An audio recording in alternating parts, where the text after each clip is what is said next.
Entonces, ¿con qué seguimos? Bueno, ¿cuál es la utilidad de tener una curva tipo? ¿Qué me dirían?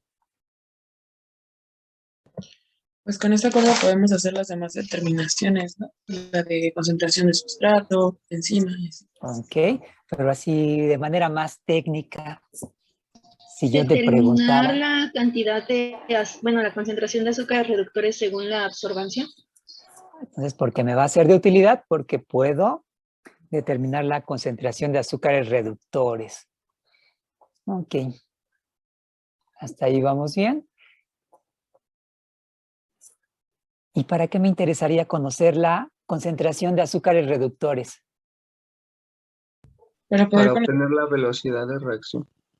Para determinar la velocidad de reacción. Ok, hasta allí vamos bien. Eso aclarará mi pregunta 2. Pregunta 3. ¿Cómo determinaron la formación de productos de la reacción? La pregunta 2 es ¿para qué sirve la curva tipo? Así es. ¿Para Ok. qué me sirve la curva tipo? Ya me dieron ustedes su definición. Y todavía le agregamos para qué me servía conocer la concentración de azúcares reductores. Ok, pregunta 3. ¿Cómo determinaron la formación de productos de la reacción química?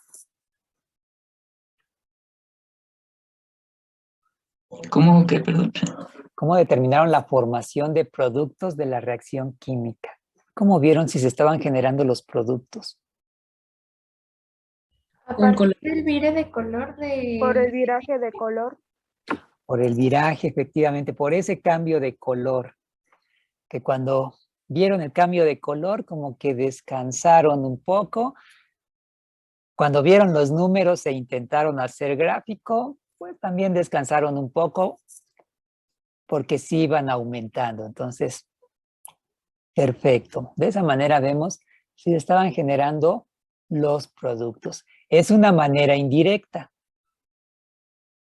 El color, y después todavía nos apoyamos. Ya solo vieron el color y listo. Con eso se formó. ¿Con qué más se ayudaron? Con la absorbancia. Con la absorbancia. ¿Qué esperábamos? Mayor intensidad de color. ¿Qué pasaría con la absorbancia? También aumentaría porque También son aumenta. directamente proporcionales.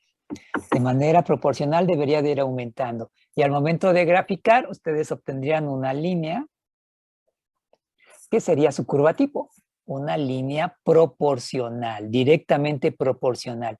Más concentración de azúcar reductor, más un valor más alto de absorbancia. Eso era su curva tipo, que tenían que haber definido bien, porque me hablaban de un valor de R y un valor de R cuadrado en muchos de los reportes.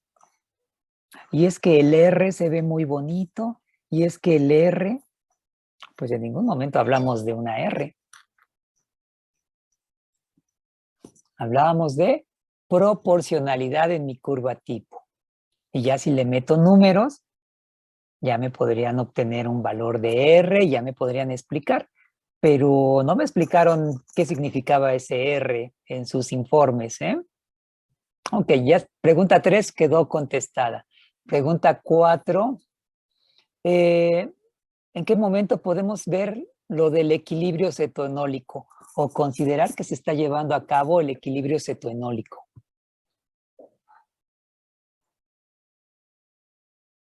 Esa sería mi pregunta 4. ¿En dónde ocurre esto?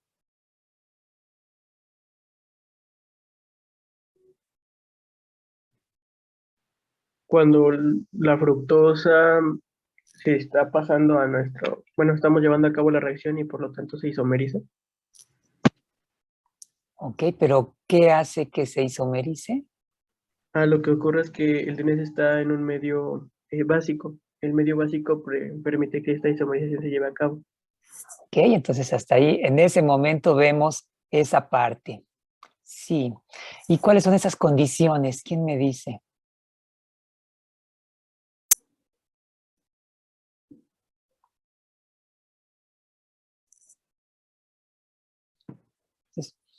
Sí, cuando tengo que, ya me dijeron, tenía mis azúcares reductores y propiedades de mis azúcares reductores.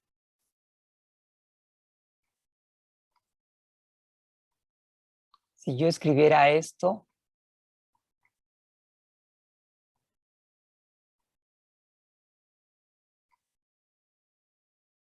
¿sería cierto?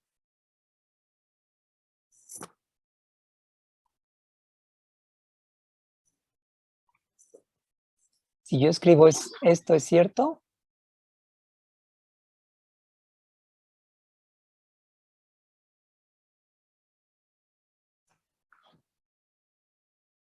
No, bueno, tendríamos que especificar que está en medio básico, ¿no? Entonces tenemos que hablar de que es un medio básico. Obviamente la glucosa no es igual que la fructosa y ustedes ya me pueden dar diferencia. Entonces esto sería diferente. Ahí me pueden decir, es que la glucosa tiene este grupo funcional, la fructosa tiene este grupo funcional, como lo dijeron, y yo puedo hacer el equilibrio cetonólico con las condiciones de reacción. Sería, de las condiciones se refiere a que está pues en el medio básico y a altas temperaturas. Así, en condiciones sí, sería un medio alcalino, más que la alta temperatura me va a acelerar la reacción, pero el medio alcalino es el necesario para hacer que un grupo ceto se transforme en un grupo aldehído. ¿Sí? Profe, ¿podría repetir? O sea, completa la pregunta 4, por favor. Sí, ¿qué requiero precisamente? Déjame encontrar la pregunta 4, te la digo. ¿Cómo podemos ver? ¿En qué momento ustedes pueden percibir lo del equilibrio cetoenólico? Si es que lo pueden percibir o consideran que se está llevando a cabo. Gracias. Y por eso la parte importante es el ambiente alcalino. ¿Y cómo le brindamos ese ambiente alcalino?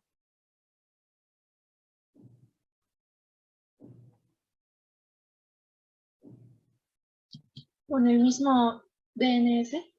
Con el mismo DNS que está, claro, preparado en un ambiente alcalino. Ok. Pregunta 5 ya está casi contestada. Estructura del DNS. Ya la deben de tener allí contestada. Mi DNS. Y todavía hasta esperaría pregunta. ¿Quiere el DNS oxidado o reducido? Todavía me podrían decir. ¿Antes o después de la reacción? Pregunta 6.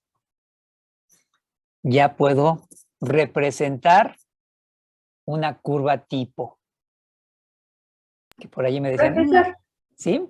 ya me confundí. En la 5 es estructura del DNS, Del DNS, ¿sí? pero ¿en qué forma? No, yo por eso les dije, ahí la pregunta es solo escriban la estructura del DNS. Ok. Y ya como ustedes estudiaron, todavía hasta podrían preguntar, ¿quiere el DNS antes o después de la reacción de, ¿cómo le llamábamos a esa reacción?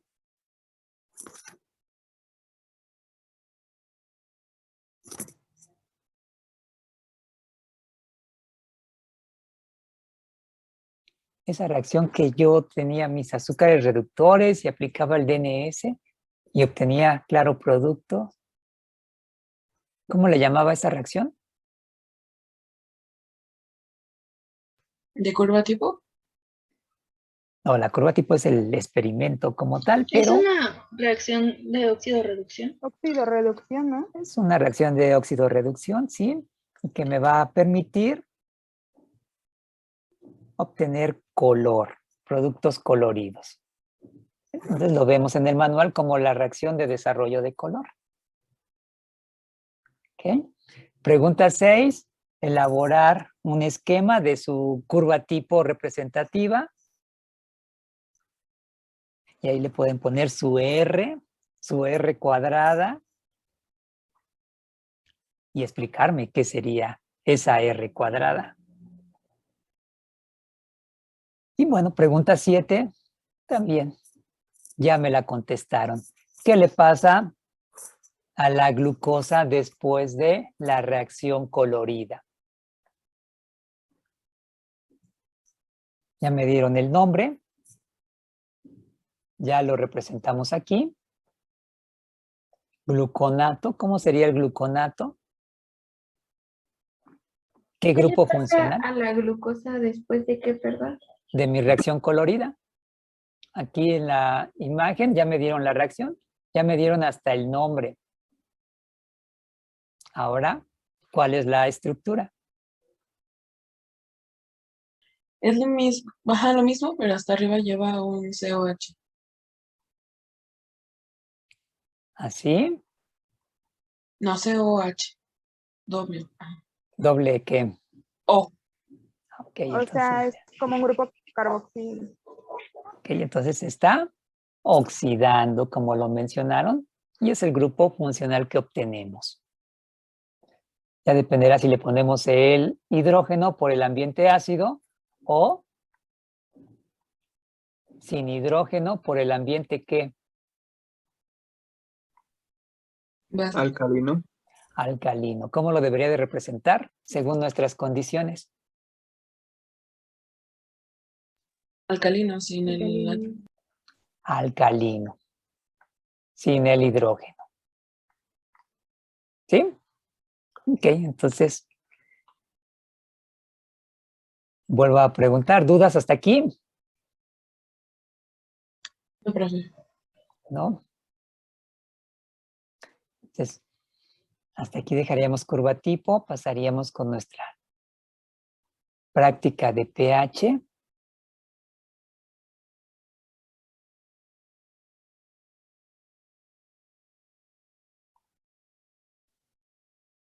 Sí, maestro. Vamos a ver. Eso, gracias. Ahí. A ver, chicos, ya nos colocó el maestro la parte de integración que corresponde a la práctica de pH y a la práctica de concentración de enzima. Pregunta 1. Si usted observa la serie de tubos que resultaron en la evaluación del efecto del pH en la reacción enzimática que estudiamos en el ciclo 2, indique cómo determinaría el pH óptimo de la reacción y cómo verificaría que su apreciación a simple vista es la correcta. O sea, la pregunta nos dice que una vez que obtenemos los tubos, ojométricamente, ¿qué es lo que estamos viendo? ¿Qué estamos observando? Se tendría que ver como un color más concentrado a la mitad de Un los tubos color, y este se va como degradando si se va a cualquiera de los extremos. Sí, es correcto eso, pero a ver, empecemos desde la apreciación. Primero, ¿qué tengo que ver? Tengo un tubo ahí que yo le denomino tubo en donde no hay reacción enzimática. Testigo. Tubo testigo. Entonces ese color, así, ojométricamente es el que me va a decir que no hay ¿qué? Que no hay reacción, ¿no?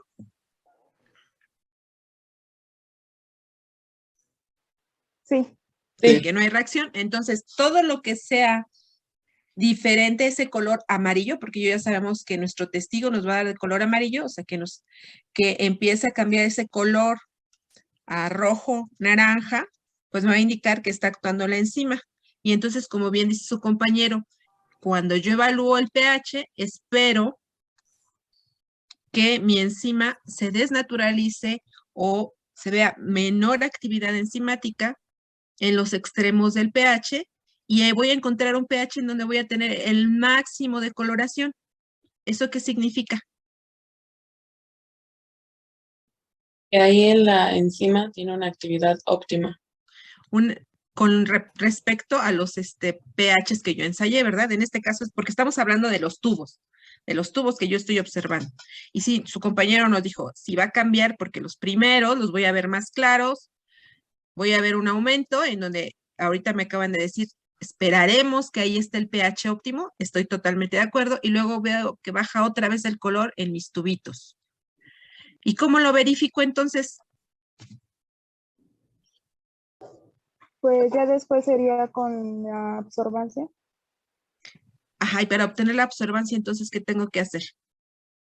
Ya tengo mis tubos ahí, en mis soluciones, en mis tubos de vidrio. ¿Qué tengo que hacer? Primero pasarlo a la celda, ¿no? A las celdas, perfecto. Ya lo pasé a las celdas y luego bien dice, necesito las absorbancias, o sea que lo tengo que llevar ¿a dónde? Al espectrofotómetro. Ajá. Voy a elegir mi longitud de onda de 540 y entonces todas mis celditas las voy a colocar en el espectrofotómetro y ya tuve mi absorbancia. Y ahí quedó en mi absorbancia. Voy a ver lecturas, ¿no? Números. Y también voy a decir ahí, creo que aquí es en donde está el pH óptimo, pero todavía me falta ahí, ¿qué tengo que hacer? Obtener la velocidad inicial o las unidades de invertasa. Y en donde voy a observar que está mi pH óptimo, pues en donde tenga la mayor VO, la mayor cantidad de unidades de invertasa. ¿Estamos de acuerdo? Sí. Porque eso lo tuvimos. Hacer una gráfica, podría ser. ¿Mm? Y ahí ¿Mande? también podría ser hacer la gráfica, ¿no? Con Sí. Bueno, con los datos que se tienen de la absorbancia, como la velocidad y eso, y ahí se podría Sí. identificar mejor. Sí, como la que está mostrándose aquí en la, obtendríamos una gráfica muy similar como la que se está mostrando en la pantalla. Una vez que nosotros realizáramos la lectura, obtuviéramos, se obtendrían los azúcares reductores, vamos a dividir entre el tiempo de reacción y entonces podremos graficar en el eje de las X el pH que se ensayó o los pHs que ensayamos con respecto a la velocidad que obtenemos para tener la gráfica y así verificar realmente cuál sería el punto, el pH óptimo, en donde el punto en el cual la velocidad inicial es la máxima. Muy bien. Punto número 2. ¿Cuál es la utilidad del 3,5-DNS? Pues sería poner en evidencia nuestras En azúcares. evidencia las azúcares reductores. Muy bien, esa es una. Nada más pone en evidencia los azúcares reductores y decimos los pone en evidencia También por porque... las pH condiciones inhibe, para... bueno, termina, Otra, a ver, ajá.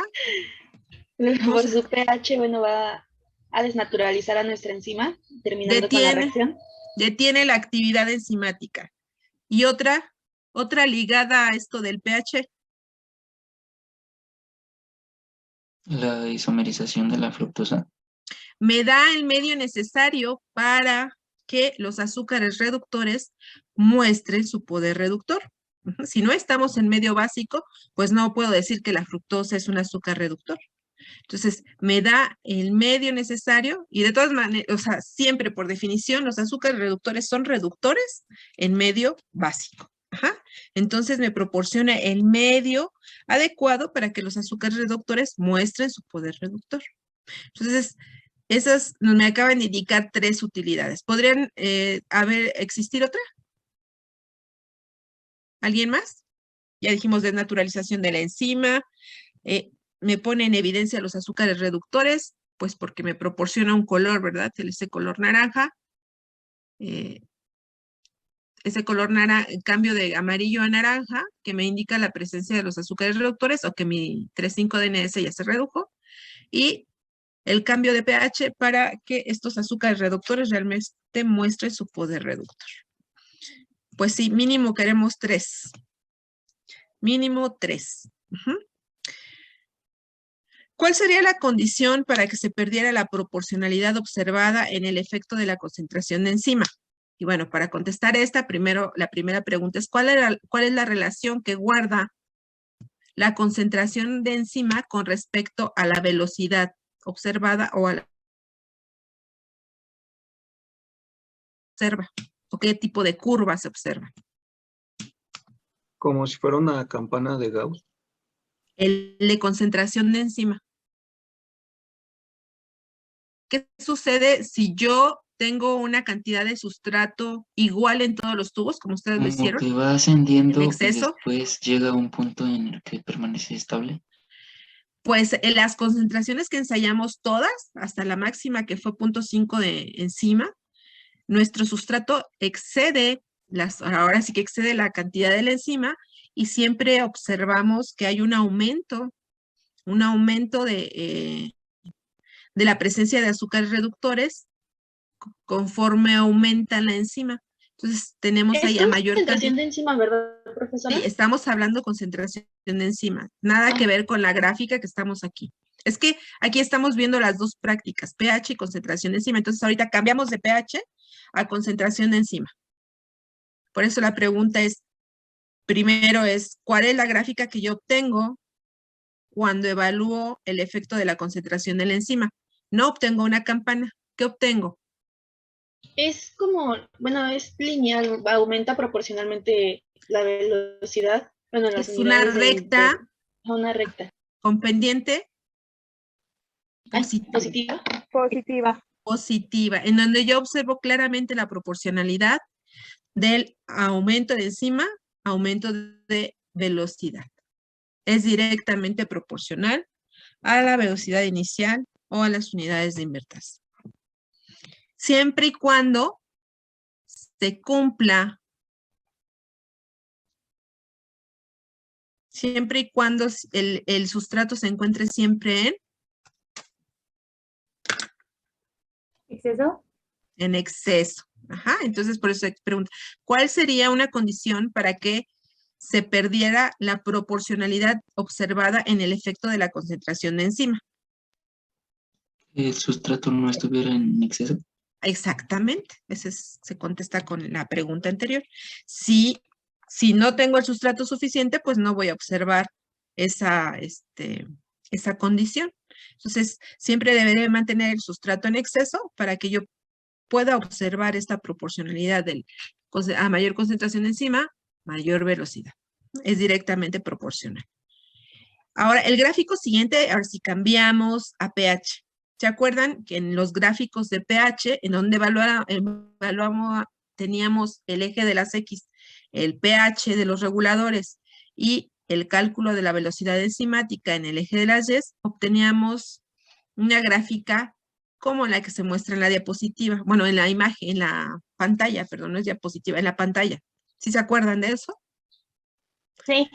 Finalmente, nosotros no llegábamos, creo que a 0, en ninguno de los dos, creo que sí iniciábamos en 0, pero no llegamos a 0 en los últimos.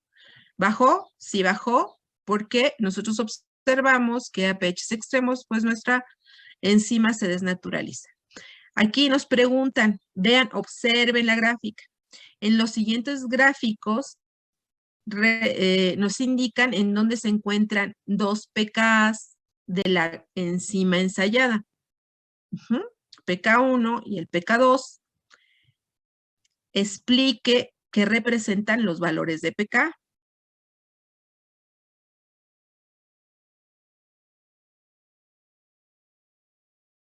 Entre ambos pKs, ¿qué encuentro? El valor de pH óptimo. El pH óptimo de la enzima. Entonces, el que yo ve aquí que hay un pK aproximadamente a 4.7, algo así, y el otro como en 5.8, pues me indica primero que tengo 2 grupos ionizables. Sería la estructura que mantiene a la enzima con una carga tal que trabaje a su máxima velocidad. Que trabaje e interaccione con su sustrato. Entonces, se requiere que con el pK1 nos damos cuenta.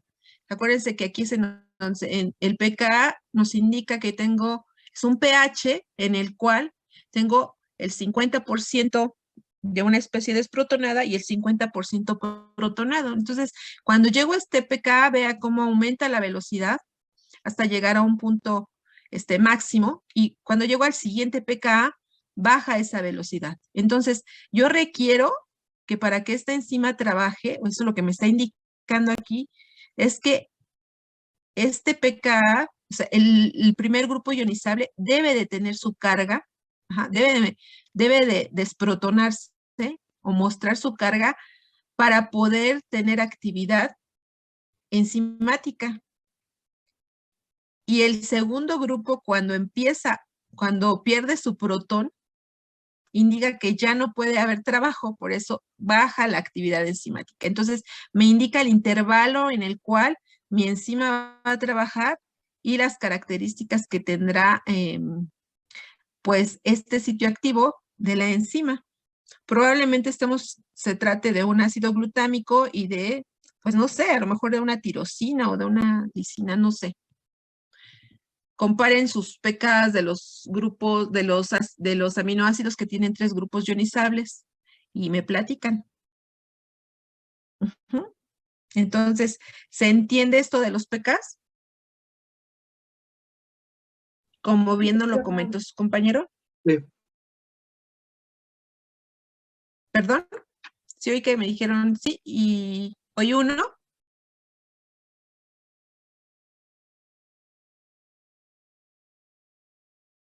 ¿Seguimos?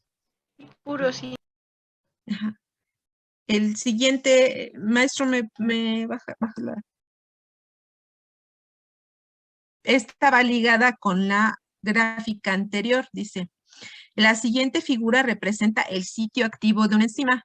Indique de qué manera el cambio de pH puede modificar la afinidad con el sustrato. Puede ayudarse de su tabla de pKs. Entonces, este sería el sitio activo de una enzima. Primero, los sitios activos con respecto a su sustrato, ¿cómo son? ¿O cómo son las enzimas con respecto a su sustrato? Afines. Afines, altamente específicas. Ajá.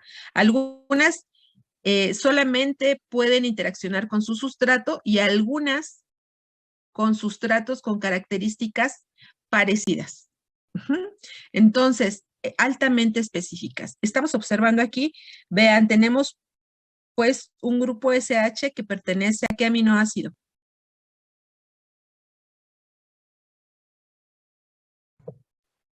Cisteína. A la cisteína. Tenemos también un ácido carboxílico que puede pertenecer bien Ácido glutámico. al glutámico o bien o al aspartico. Perfecto. Tenemos un grupo X que pues no nos está mostrando ningún tipo de carga y tenemos aquí otro aminoácido. ¿Cuál? Prolina. No. A ver, vean por ahí su histidina. Exacto. Entonces, nos muestra la imagen que para que interaccione con su sustrato requiere en su superficie del sitio activo tener una carga negativa y tener una carga positiva.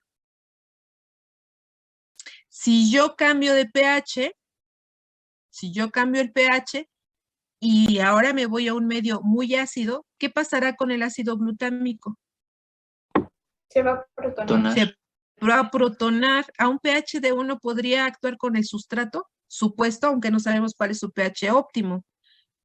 ¿Podría estar actuando a esos pHs ácidos? No. Pues no va a poder, no va a poder enlazarse con esa, no va a poder tomar a su sustrato con esa carga negativa que le ayuda a interaccionar, pues no va a suceder porque va a estar protonado, entonces perdemos la carga negativa. Aunque sigue la carga positiva de la histidina, pues pierde su facilidad de enlazarse al sustrato y por lo tanto, pues de la catálisis con el sustrato. ¿Qué sucede si ahora me voy a un pH, por ejemplo, de 10? Ahora se va a desprotonar. Se va a desprotonar el grupo amino de la histidina, ya no voy a tener carga positiva, sí voy a tener la carga negativa, y entonces ya no va a existir ese enlace con esta histidina. Y bueno, también es susceptible de ser modificado o de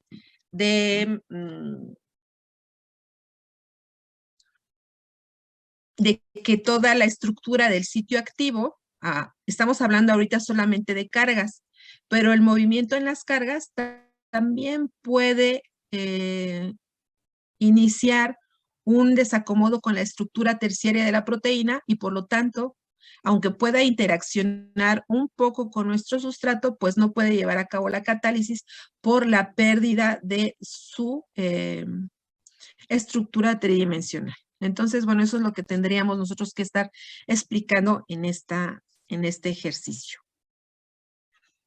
Y creo que son todos, ¿verdad, maestro? Sí. Pregunta. ¿Me regresas a la... ¿Y qué otra, profesora? ¿Mande? ¿Histidina y qué otro? Y glutámico o aspartico son los que estaban ahí en el sitio activo. Ah, ok, gracias. Ajá. Maestro, ¿me subes a la gráfica, a la primera? Pregunta. Si yo coloco dos gráficas aquí en esta misma gráfica, dos muy parecidas a esta curva o esta campana que aparece aquí, si yo la muestro en una gráfica de efecto del pH con respecto a la velocidad, ¿cuántas enzimas estaría viendo? Si yo tengo dos curvas aquí parecidas. ¿Dos enzimas? Dos enzimas. Ajá. ¿Y cuál sería el pH en el cual podrían estar actuando esas dos enzimas? Vamos a suponer que esa curva empieza en 5, tiene su pH óptimo en 7 y nuevamente baja en 8. Y yo les digo, requiero de un regulador, o sea, yo voy a ensayar las enzimas y quiero un regulador en el cual yo tenga actividad de ambas enzimas. No importa que sea poca la actividad, pero quiero que trabaje. ¿Cómo qué pH? Pues un regulador que tenga el pH en 6. En 6, en donde las curvas se unan, ¿verdad? En donde se encuentra esa área, pues yo podría trabajar ahí en 6, ver en dónde se encuentra la unión de ambas gráficas y en dónde se encuentra la máxima velocidad. Muy bien. El pH óptimo, pues nos lo indicará ambas gráficas y podríamos decir cuáles son las dos enzimas, su pH óptimo, etc. Y si tengo 3 gráficas, sé que voy a tener 3 enzimas. Y si tengo 4, pues 4. Ya con 4 es difícil trabajar con un solo regulador. Pero bueno, eso sería todo, maestro. Gracias, chicos. Gracias. Bueno, pues vamos a continuar.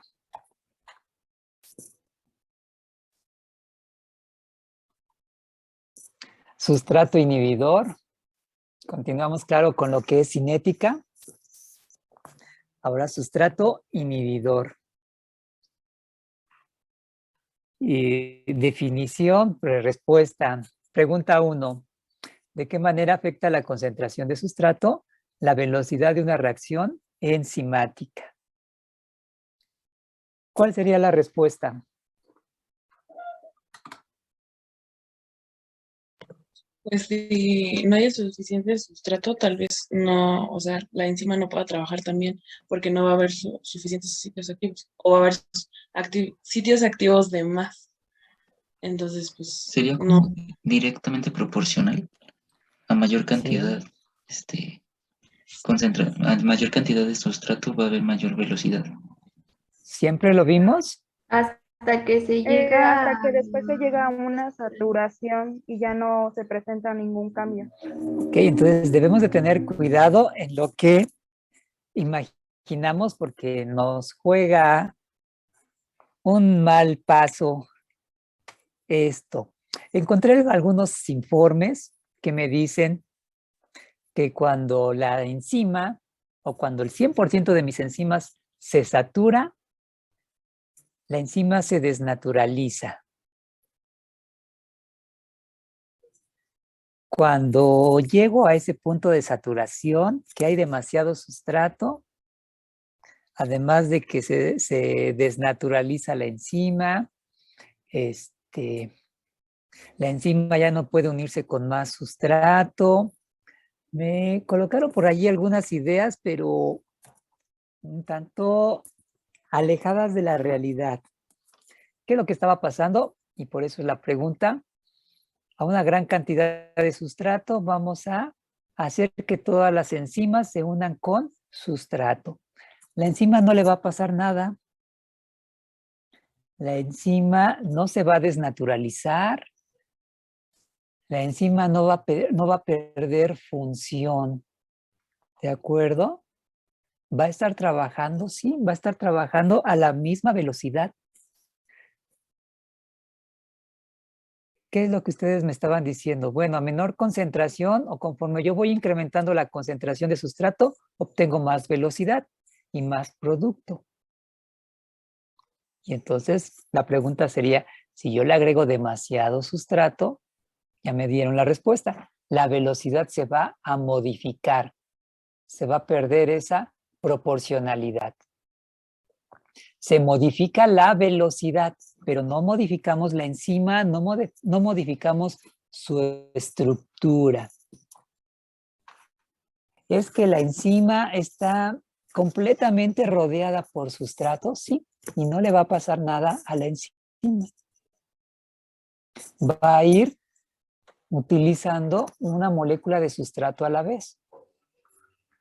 No significa que porque yo le agregue o asegure que la enzima va a estar rodeada por 10 moléculas de sustrato, la enzima me debe de transformar esas 10 moléculas al mismo tiempo, ¿no? Va a ir transformando uno a la vez.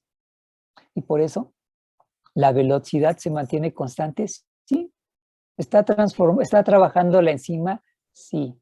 Y está transformando un sustrato, una molécula de sustrato a la vez. No me va a transformar los 10 a la vez. ¿Sí? ¿Se entiende esta parte? Sí, profe. Okay, entonces, por allí cuidado con lo que me contestaron en sus informes. Pregunta 2. ¿Cuáles son los parámetros principales que me interesan en el gráfico de Michaelis?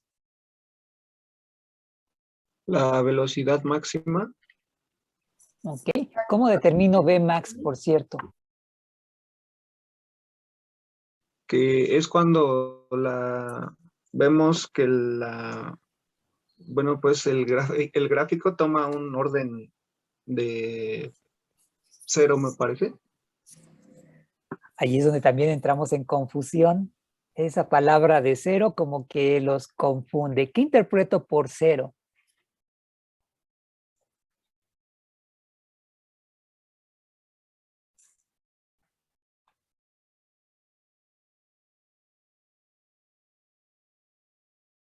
Porque creo que esa parte les confunde. La palabra como tal les confunde. ¿Qué interpreto por 0?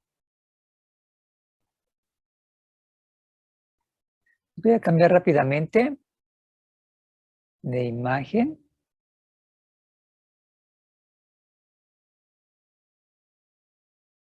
Porque por allí les fallaron algunas cosas. Sobre todo en su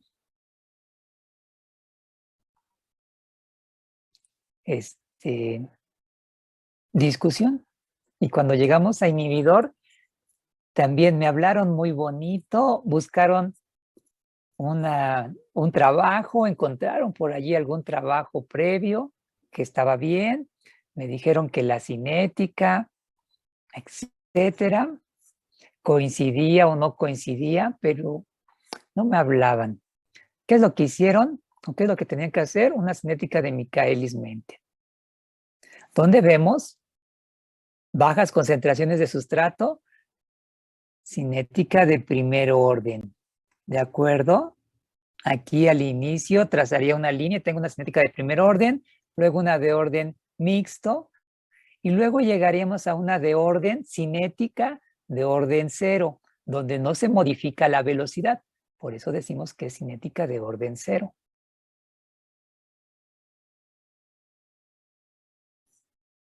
Después, ¿cómo determino Vmax? Aquí en estos datos ya nos determinaron Vmax. ¿Que está mal? Sí. Porque debe de ser una línea asintótica. Mi velocidad debe de ser constante. No va a aumentar. ¿Por qué?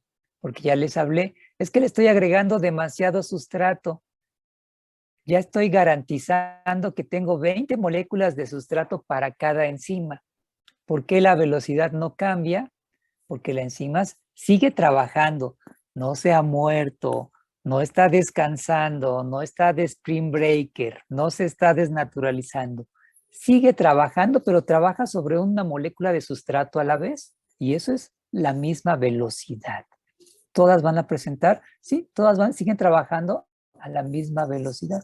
A pesar de que haya 10 moléculas de sustrato, no me pueden transformar esas 10 moléculas de sustrato a la vez. Lo que ocurría cuando teníamos poco sustrato, bueno, pues rápidamente me generaban producto y aumentaba más sustrato y como tenía muchas enzimas, me generaban producto y agregaba más sustrato y me generaban producto. Pero llega el momento en que las enzimas ya están siendo saturadas o está la cantidad de sustrato de manera similar a la cantidad de enzimas y por eso se afecta la velocidad. Ok, Vmax, un medio de Vmax y mi otro parámetro Km.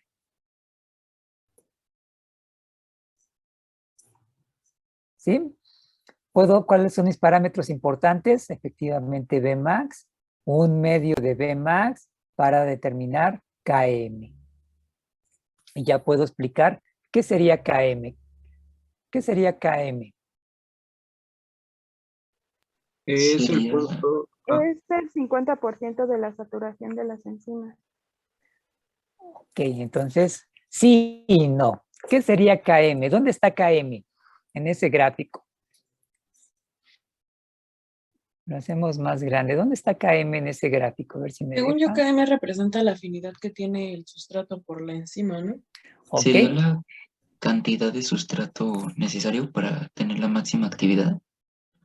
no, por allí hay confusiones. ¿Dónde encuentro Km? Sí, en el eje de las X y me representa una cantidad de sustrato. ¿Qué más me representa Km? ¿Me va a representar la afinidad? Sí, también me va a representar la afinidad. ¿Qué más me va a representar Km? Pues me va a representar la afinidad que tiene el 50% de mis enzimas. Así que no puede estar relacionado con Vmax. Aquí estamos hablando de la mitad, o sea, el 50% de las enzimas. Km va a ser la cantidad de sustrato que yo requiero agregar a una reacción para que se unan el 50% de mis enzimas. Eso me está representando Km. Otras observaciones en este gráfico me lo linearizaron, no sé por qué. Este gráfico es asintótico, curvo. ¿Sí? ¿Vamos bien? Entonces, bueno, la pregunta era, ¿cuáles eran los principales parámetros que me interesaban en este gráfico? Ya me contestaron. Ya ustedes vieron la facilidad de hacer este gráfico, con mayor o menor facilidad.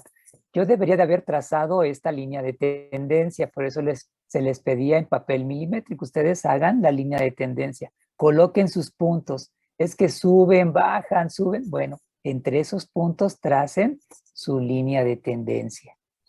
Y esa línea de tendencia no era hacer una recta, era trazar esta línea para obtener el gráfico de Michaelis. Siguiente pregunta. Bueno, si este gráfico me está causando problemas, ¿cómo puedo mejorarlo?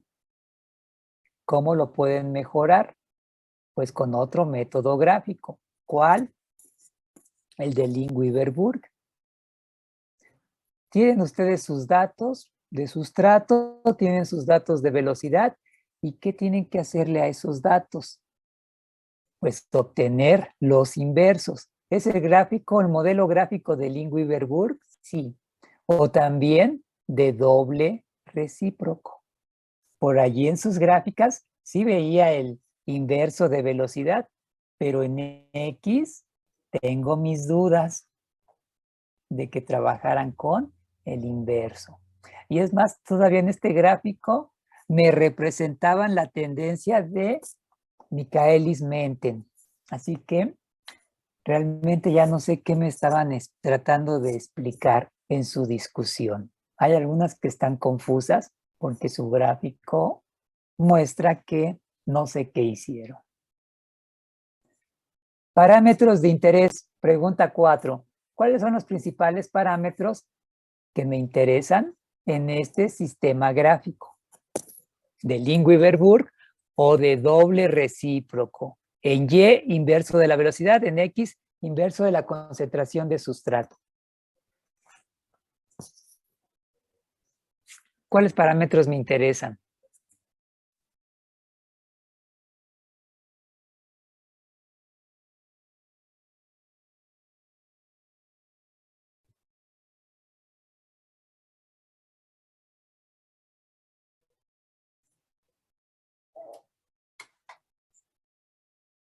¿Podría repetir la pregunta, por favor? Sí, ya tengo mi gráfico, estoy en este modelo de Lingui-Verburg.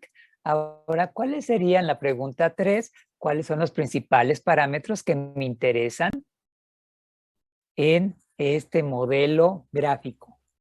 La velocidad máxima, km y la pendiente. Ok, ahora, ¿dónde encuentro Vmax? En la intersección con el eje Y. Con el eje Ok, Y. aquí, efectivamente. ¿Dónde encuentro Km? En la intersección con el eje X. Y mi gráfico, cuando lo hago en Excel, pues solo me grafica el primer cuadrante. Ya ustedes trabajarán para proyectarlo hacia el segundo cuadrante y ver dónde corta en el eje de las X. Y estaremos obteniendo menos el inverso de Km porque está en el segundo cuadrante, valores negativos. Y en Y, pues obtenemos o esperamos obtener valores positivos. Y es el inverso de la velocidad. ¿Sí? ¿Vamos bien? Entonces, Sí. observaciones de sus trabajos, ya les dije, no sé qué hicieron con sus gráficos. Muchos ya me perdí y volví a leer y me volví a perder porque no sé qué me estaban graficando. Revisen esa parte. Cambio de imagen. Entonces ya no tenemos dudas. No, trabajamos muy bien. Perfecto. Un error de dedo. El compañero no discutió bien lo que queríamos. Rápidamente, Excel. Concentración de sustrato. Perdón, concentración, claro, de mi sustrato, la velocidad de mi reacción normal y la velocidad con un inhibidor.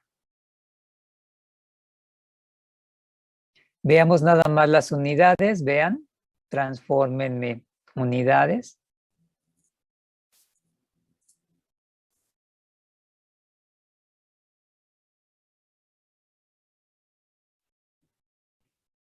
Y en Excel, ¿qué tengo que hacerle a los datos?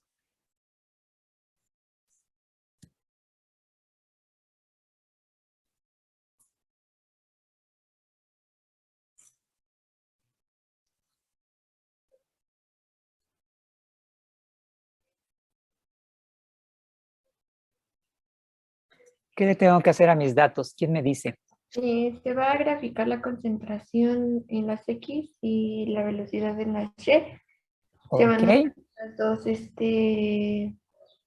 vamos a poner las dos gráficas, tanto la velocidad del producto formado y también el producto formado en presencia de cetoconazol para ver las diferencias.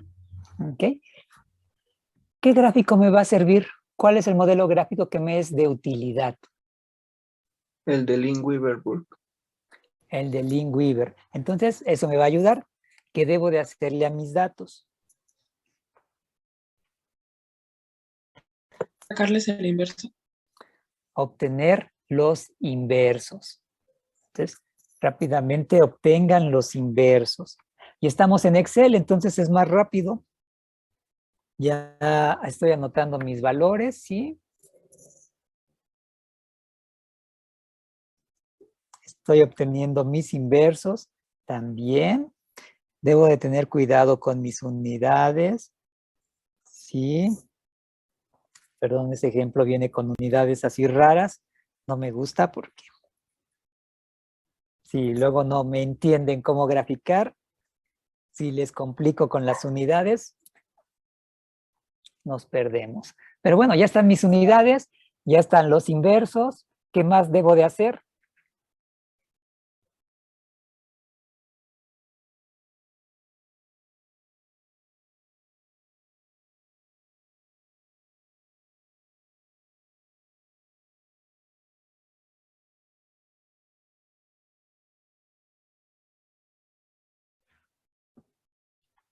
Esta es rápida. ¿Qué más tenemos que hacer?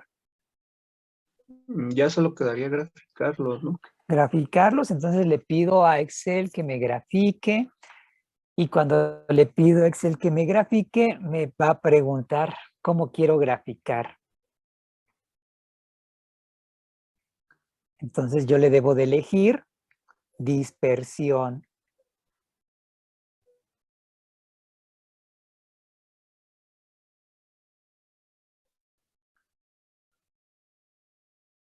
Y ya, me debe de dar mis dos gráficos. ¿Qué más puedo hacer? ¿Qué más le puedo pedir a Excel que me haga? Ya me dio mis dos gráficos. Le puedo pedir que me dé la línea de tendencia. Ahora sí, estoy en el método de Linkweaver y puedo trabajar rectas. Entonces le pido la línea de tendencia. ¿Y qué más le puedo pedir a Excel? La ecuación de la recta para que veamos cuál es la pendiente. Entonces la ecuación de la recta, y eso ya me va a ayudar con la pendiente. Y de la ecuación de la recta también puedo obtener otro valor. ¿Cuál? R. No, ese R ya me lo tendrían que explicar luego. Pero, ¿qué otro valor? De la ecuación de la recta. La pendiente. Ese famoso. Ya me dijeron la pendiente. ¿Y algo más? B, que sería el inverso de la velocidad máxima, ¿no? Precisamente. El punto donde corta el eje de las Y's está en la ecuación de la recta. Y es B. Y B va a ser igual a el inverso de B max. Entonces, desde allí puedo aprovechar. ¿Listo? Entonces, por mi gráfico, ¿qué tipo de inhibición está presentándose?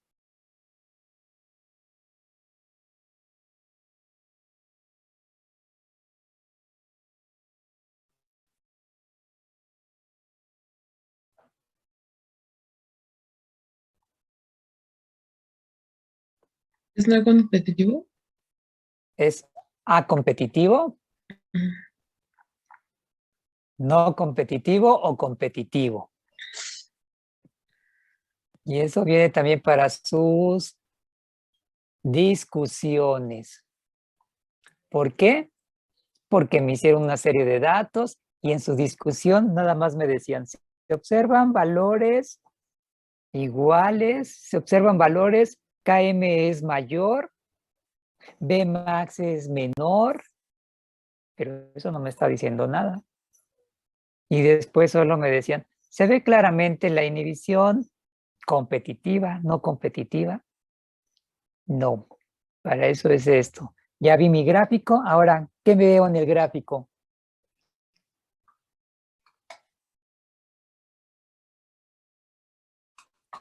Yo les hablé de manera muy general. Sí, KMs iguales, Bmax iguales, pendientes iguales. Cada inhibidor tenía ciertas características, pero ya en su discusión me tenían que incluir los valores. Veo que KM es de 0.8 y KM del inhibidor es de 1.2, Bmax es de tanto, Bmax para inhibidores de tanto, y entonces ya veo diferencias o similitudes en los datos. Por lo tanto, en mi gráfico, además de que se observa con todas estas características, es un inhibidor de tal tipo.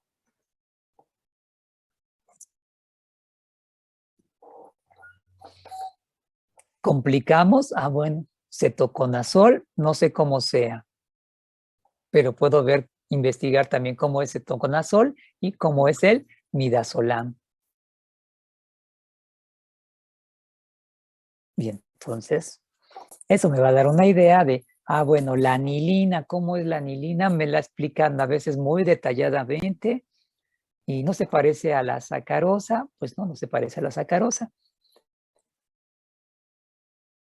Y hasta allí llega su explicación. Pregunta ya para acabar con este examen. ¿Qué tipo de inhibición se está presentando? Profe, nuestro gráfico de Excel, ¿se lo mandamos directamente en Excel o se lo ponemos en un Word? Le toman una foto y se lo incluyen al informe. Ok. Pero ahorita, ¿cuál es la respuesta?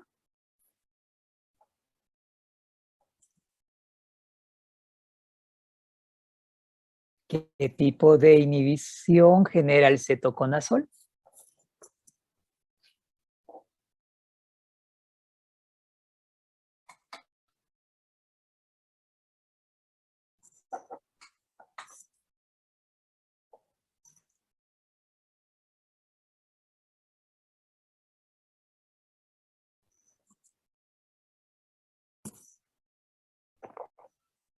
Debe de ser competitiva, ¿no? Debe de ser, ¿por qué? ¿Qué es lo que ves? Bueno, busqué las estructuras como usted dijo y no se parecen.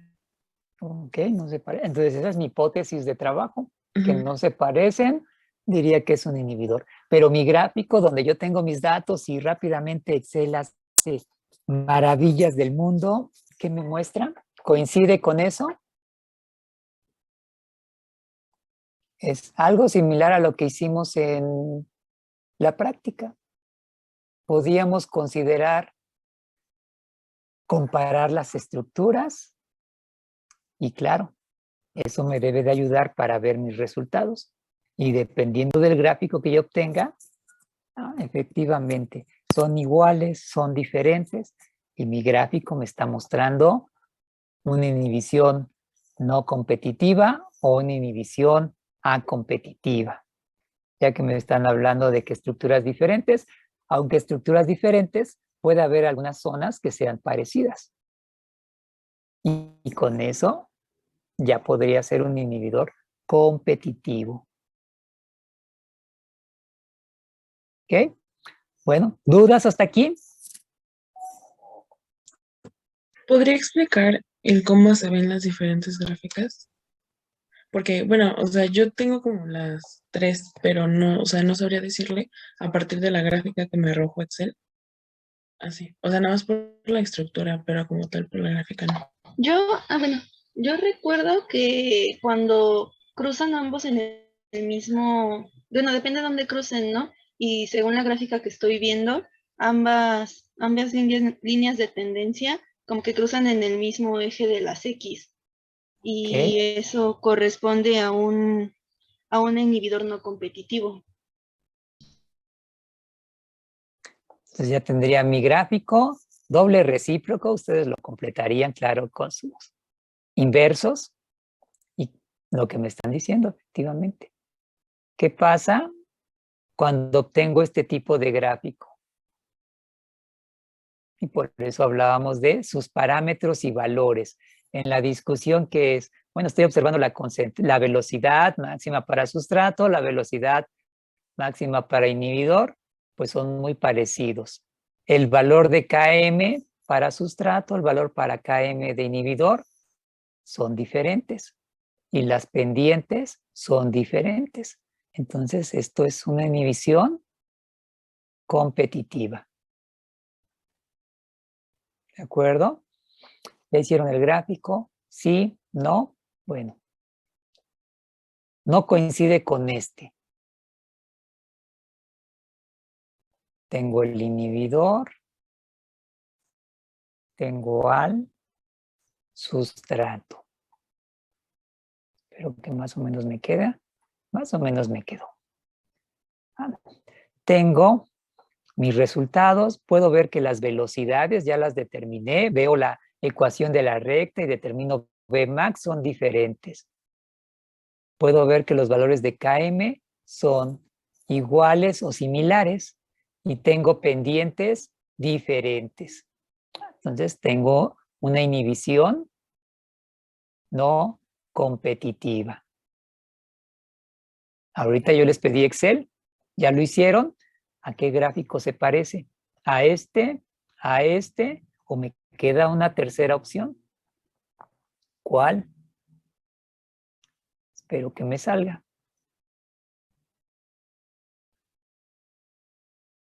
Donde yo veo rectas paralelas, velocidades diferentes, km diferentes y las pendientes son iguales.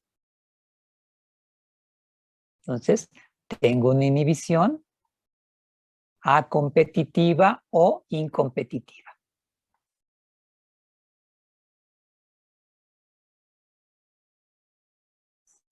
¿Qué les arroja Excel?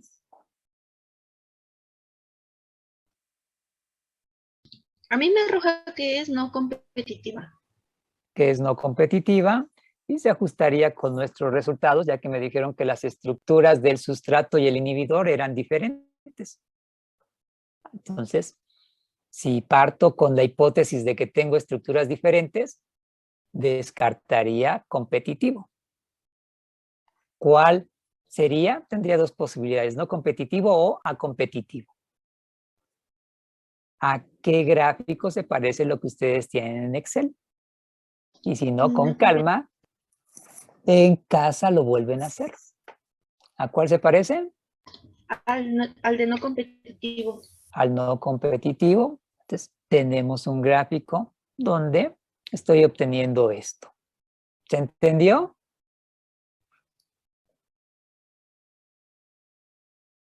Sí. ¿Dudas hasta aquí? Entonces, sugerencia, vuelvan a hacer en Excel y analicen el gráfico y vean las características. Busquen las estructuras y por allí copien la imagen y pónganlas en el mismo gráfico y vean estructuras. Nos dicen diferentes, bueno, eso me habla de este tipo de inhibidores. El gráfico es el que me va a decir aquí su resultado, cuál es, a quién se parece a este, tengo este inhibidor, se parece a este, tengo a este inhibidor. ¿Sí? ¿Dudas?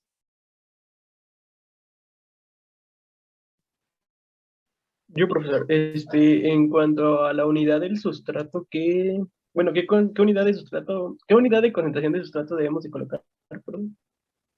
Para que todas fueran iguales. ¿Cómo? Para que todas las concentraciones fueran iguales. Sí, perdón, es que se me está trabando, pero entonces, ¿qué unidades? Ahora sí, la unidad que me convenga para que todas sean iguales. Ah, perdón, ok, muchas gracias. ¿Tengo picomoles o tengo micromoles? ¿Dónde trabajo menos?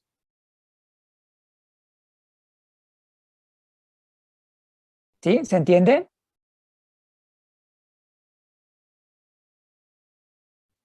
¿Dudas, comentarios?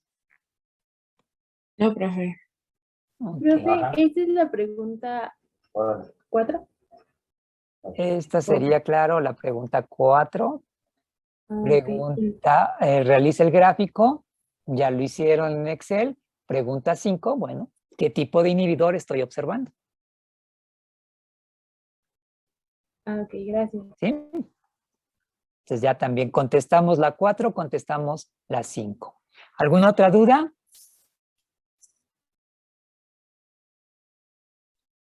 No. No. Ok. Continuaríamos con carbohidratos, maestra. familias? Sí, espérate. Sí, maestro. ¿Carbohidratos o van a ver temperatura? Preguntaba si podemos dejar temperatura al final o seguimos con... Sí, está bien. Sí. Sí, si quieres, vemos carbohidratos. Sirve de que le dan un cambio, damos un cambio. A ver, chicos, no veo a nadie. Eso se me hace muy feo. Es que estamos feos. No le hace, todos estamos igual, miren. Y ya el maestro ya nos está haciendo favor de poner aquí el ejercicio. ¿De acuerdo? ¿Y qué creen? Les voy a tomar así como participación. Vamos a ver, así es que primero participan ustedes así por solitos. A ver, primera pregunta. ¿Quién me la contesta? Yo. Rodrigo Vargas. A ver, ¿quién dijo yo? Primero una niña fue, pero no me fijé. Gil Bustamante. A ver, Luisa. ¿Qué son los carbohidratos?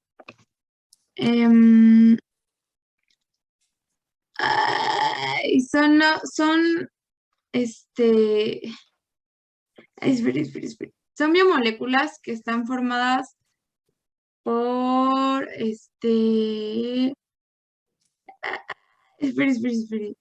por hidratos de carbono. No. A ver. Yo puedo contestar. Sí, claro, Rodrigo. Son polihidroxialdehídos o polihidroxicetonas y sus derivados. O compuestos que por hidrólisis forman los mismos, ¿sí? Muy bien, acuérdense que tienen que definir de manera general de qué están constituidos, ¿de acuerdo? Muy bien, entonces nos quedamos con esa definición, ¿sí? Ahora, ¿de acuerdo? ¿Se acuerdan que habíamos visto diferentes, ¿sí? Clasificaciones? Aquí nos preguntan que de acuerdo al grupo funcional, ¿cómo los podemos clasificar? Yo. Aldosas y cetosas. En aldosas y cetosas. Hoy contestaron un montón, contestó Bere, contestó Itzel y alguien más, pero no me fijé quién. Luego contestan muy rápido y desaparece ahí. Era Bere, Itzel y alguien más. Bueno. Yo. Es Alan. Muy bien, Alan.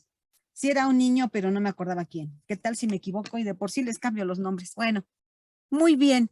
Entonces, entonces acuérdense, hay diferentes formas de clasificarlos, ¿sí? Ahora, ¿se acuerdan que yo les dije que fueran haciendo un resumencito? Y la siguiente pregunta dice, ¿cuáles son las pruebas que permiten estudiar a los carbohidratos? ¿Qué pruebas permiten estudiar a los carbohidratos? Una sería la de Molly. Bueno, sí, ¿y Mollis qué nos dice? Pues esta es una prueba para identificar pues cualquier carbohidrato sin importar su complejidad y así. Ajá. Dices, Toño, dice, sin importar su complejidad, ¿qué quiere decir eso? Pues que puede ser pues cualquier carbohidrato. Pero acuérdense, nosotros en la práctica vimos a los carbohidratos, ¿sí? De acuerdo a el número de unidades que tenía. Entonces, para que sea completo, muchachos, ¿sí? Entonces, nos puede identificar mono, oligo y polisacáridos. Eso incluye lo que tú dices, Toño, a cualquiera. Entonces, tenemos que tener claro cuáles son, ¿sí? Bueno, sí, efectivamente, ¿sí? ¿Qué otra prueba? Ya nos dijo Toño. ¿Podría ser la reacción de Tollens?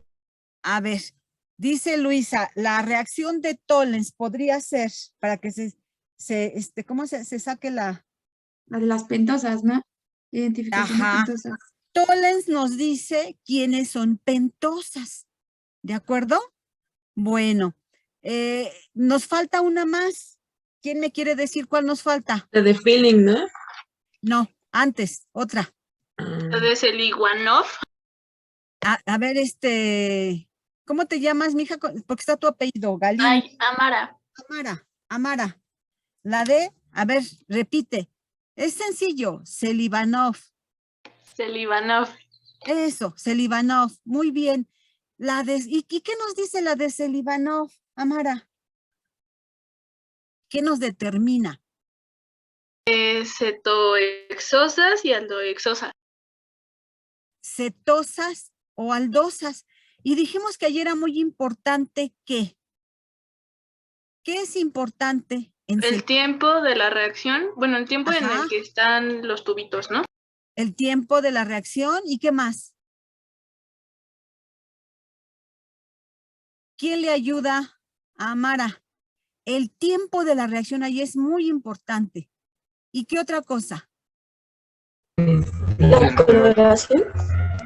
Y el color. Es que oí varias, más ruido y ya no entendí bien. ¿Sí? Bueno, creo que contestó la niña de las orejitas que brillan, ¿verdad? Sí. Bueno, muy bien. Entonces, fíjense bien, es el tiempo y el color de la reacción, ¿sí? ¿Quiénes reaccionan primero? Las cetosas. Las cetosas. ¿Y nos dan de color? Rojo. Rojo. Muy bien. ¿Qué tan rápido? Dijimos, digamos que entre 6 y 8 minutos o por ahí así. ¿Por qué? Porque por la diferencia con las aldosas, pues es bastante grande, ¿verdad? Habíamos dicho. Estas reaccionan pues en un tiempo bastante largo, a veces hasta media hora, entre 30 a 40 minutos. Entonces la diferencia es muy grande.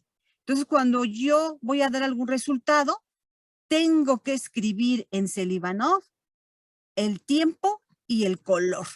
¿De acuerdo? Ahora, ¿por qué le dije a su compañerita, luego voy a dejar participar a Mariana? Porque ella dijo la otra. Pero estas tres reacciones, chicos, ¿en qué medio se llevan a cabo?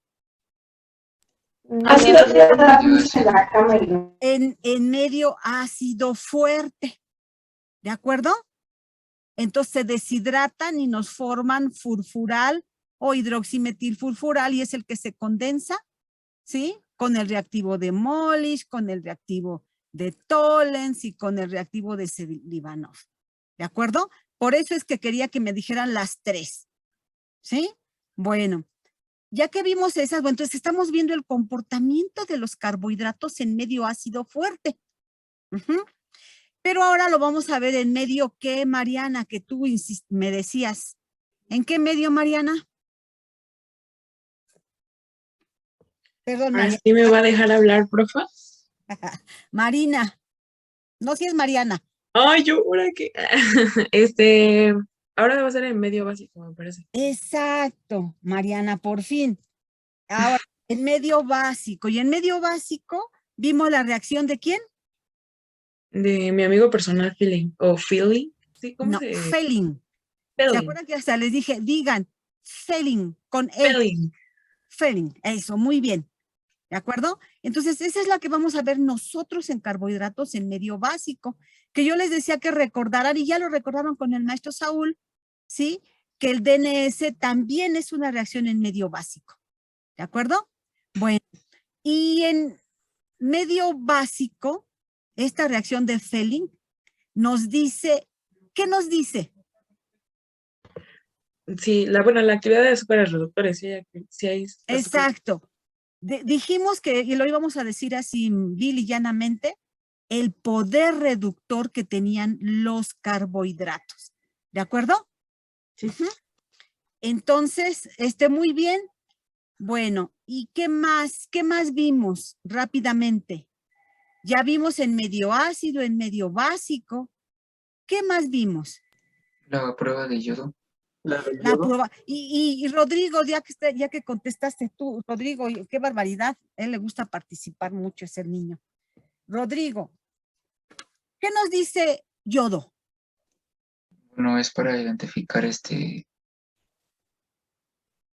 ¿Poli qué? Los carbohidratos con muchas unidades, se me fue el nombre. Pero ¿cómo se llaman? ¿Poli qué? Polisacáridos. Polisacáridos. Polisacáridos. Acuérdense que la palabra mágica, polisacáridos, ¿de acuerdo? Y nos da un qué.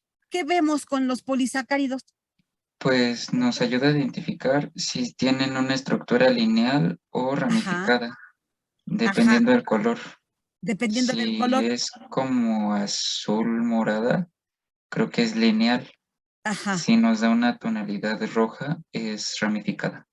¿Qué tan ramificado? Ojo. Muy ramificado. Eso, porque hay pocos ramificados, ¿sí? Sí. Los pocos ramificados, ¿de qué color nos daban? ¿O de qué color? Morada. Morado. Muy bien. Entonces vean, si les dicen, yo quiero identificar exclusivamente quiénes son polisacáridos, ¿sí? ¿Qué prueba elegirían ustedes? La de yodo. La de yodo. Gracias, Danka. ¿Sí? Entonces, fíjense bien, para eso nos sirve saber las pruebas, ¿sí? Y aparte de yodo, que ya nos dijeron, identifica polisacáridos, ¿sí? ¿Qué más vimos? La de solubilidad y sabor. Solubilidad y sabor. Muy bien. ¿Y qué nos puedes decir, Danka, de solubilidad y sabor? Que los monosacáridos son muy poco solubles. ¿Los monosacáridos son muy poco solubles? Ah, no, al revés, son muy solubles. Ajá, al igual que ¿quién?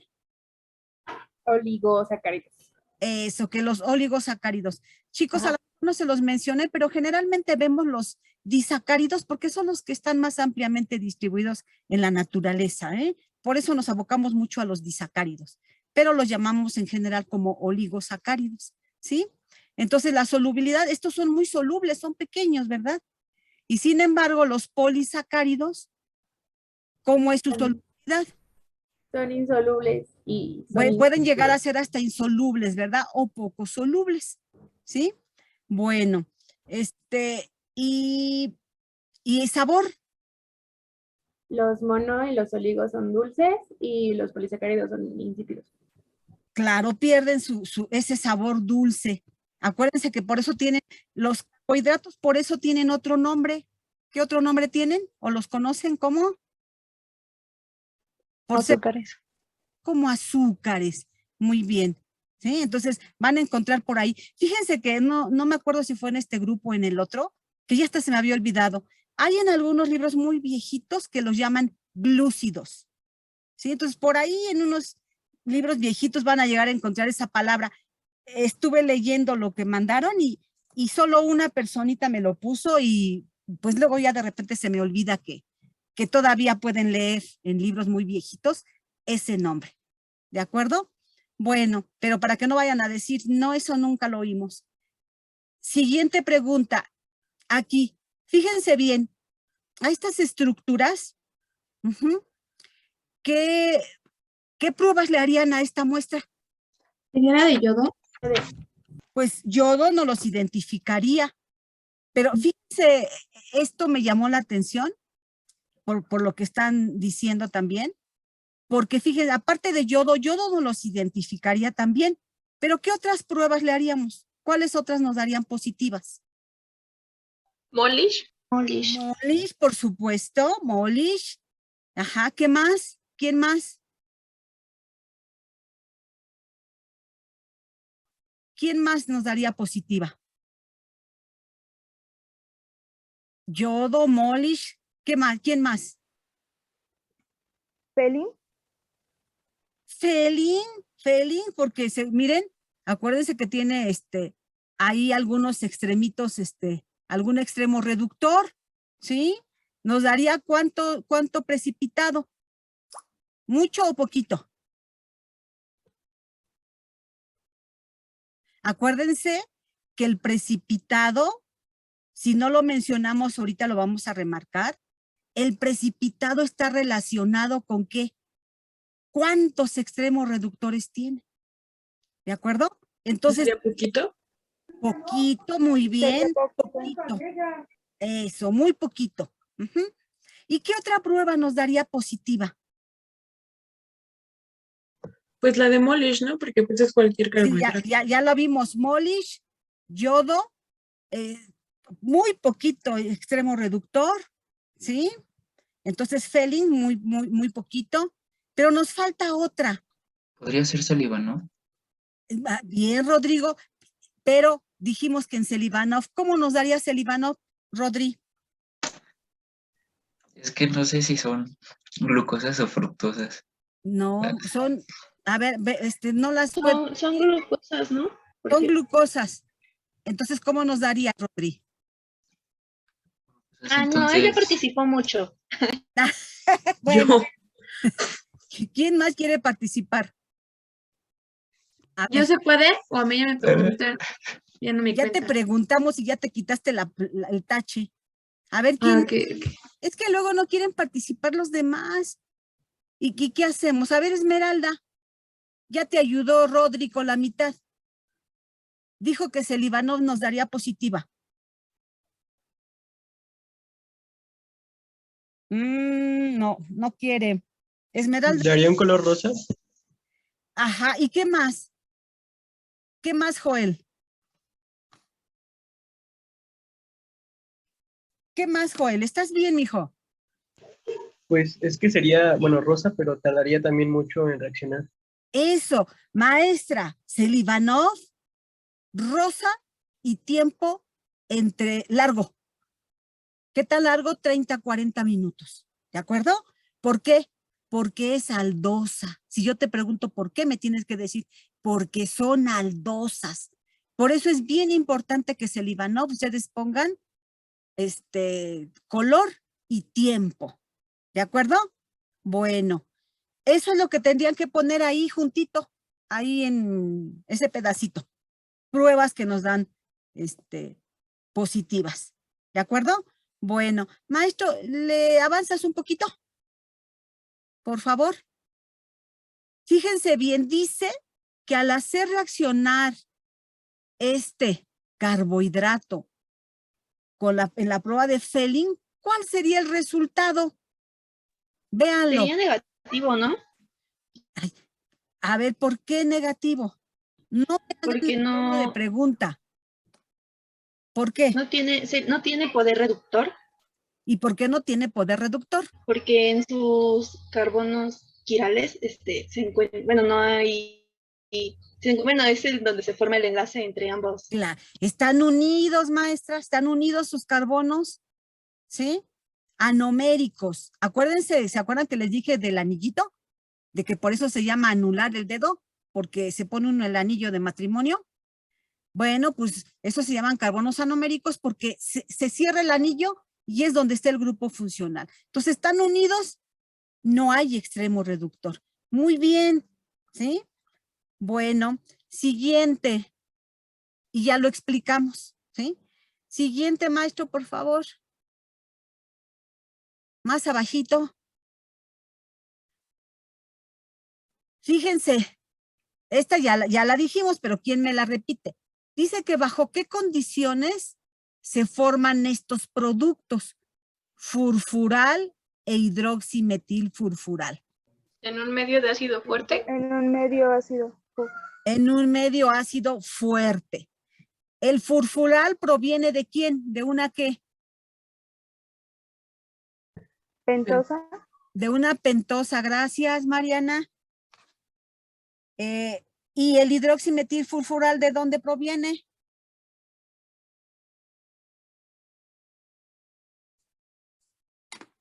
¿Deshidratación de quién?